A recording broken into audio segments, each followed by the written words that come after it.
62 വയസ്സിൽ ആദ്യത്തെ വോട്ട് ചെയ്യുന്ന നമ്മുടെ വോട്ടർ നീലേശ്വരത്തെ വോട്ടർ കൂടിയാണ് ഞാനുള്ളത്. അപ്പോൾ എന്ത് നോക്കിയാൽ വോട്ട് ചെയ്യാൻ പോകുന്ന പ്രാവശ്യം? നീലേശ്വരം നഗരസഭയിലാണ് നമ്മൾ വോട്ടർ സെക്രട്ടറിയുടെ വോട്ട് കവല ഇപ്പോഴുള്ളത്. അപ്പോൾ നീലേശ്വരത്തും മടിക്കയിലും പിന്നെ ഏതാ സ്ഥലം? കോടമ്പള്ളൂർ 3 പഞ്ചായത്ത് മുനിസിപ്പാലിറ്റി ആൾക്കാർ ഇവിടെ ഉണ്ട്. എന്താണ് ഈ തെരഞ്ഞെടുപ്പ് കാലത്തെ നമ്മുടെ രാഷ്ട്രീയക്കാരോട് എന്താ പറയാനുള്ളത്? നമുക്ക് കുട്ടികൾ വേണ്ട കളിസ്ഥലോ അങ്ങനത്തെ എല്ലാം ഒന്ന് ആക്കാനുണ്ട്. കളിസ്ഥലാണ് വേണ്ടത്. പാലക്കാട് മുനിസിപ്പാലിറ്റി കഴിഞ്ഞ 10 വർഷമായി LDF ഭരിക്കുന്നു. തുടർന്നും 5 വർഷം കൂടി ഇടതുപക്ഷം വരുന്നതാണ് പറയുന്നത്. അതെന്തുകൊണ്ട് ഞങ്ങൾ മൊത്തത്തിൽ കാഞ്ഞങ്ങാട് ടൗൺ തന്നെ കണ്ടാൽ മനസ്സിലാക്കും. 62 വയസ്സിൽ ആദ്യത്തെ വോട്ട് ചെയ്യുന്ന നമ്മുടെ വോട്ടർ നീലേശ്വരത്തെ വോട്ടർ കൂടിയാണ് ഞാനുള്ളത്. അപ്പോൾ എന്ത് നോക്കിയാൽ വോട്ട് ചെയ്യാൻ പോകുന്ന പ്രാവശ്യം? വോട്ട് ചെയ്യാൻ നമുക്ക് കുറേ ഇത് പ്രശ്നങ്ങളുണ്ട്. നമ്മളെ വീട് മുകളിൽ നിന്ന് വെള്ളമൊക്കെ ഇങ്ങനെ ഇറങ്ങി വരുന്നുണ്ട്. കുറേ വെള്ളമൊക്കെ അതൊക്കെ കുറേ കഴിഞ്ഞ പ്രാവശ്യം ശരിയാക്കാന്നൊക്കെ പറഞ്ഞു. ഇതുവരെ ശരിയായിട്ടില്ല.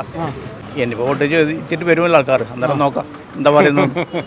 ഈ സർക്കാർ അതിദരിദ്രം ഇല്ലാത്ത സംസ്ഥാനമായിട്ട് പ്രഖ്യാപിച്ചല്ലോ നമ്മളെ കേരളത്തിന്. അതിനെക്കുറിച്ച് അത് നമ്മൾ വിശ്വസിക്കുന്നില്ല. ഒരുപാട് ഇപ്പോൾ ബസ് സ്റ്റാൻഡിൽ അടിയുടെ ഒരുപാട് ആൾക്കാർ കടന്നുറങ്ങുന്നുണ്ട് ഇപ്പോൾ. അത് അങ്ങനെ രാഷ്ട്രീയ എതിരാളികൾ അങ്ങനെ പലതും പറയും.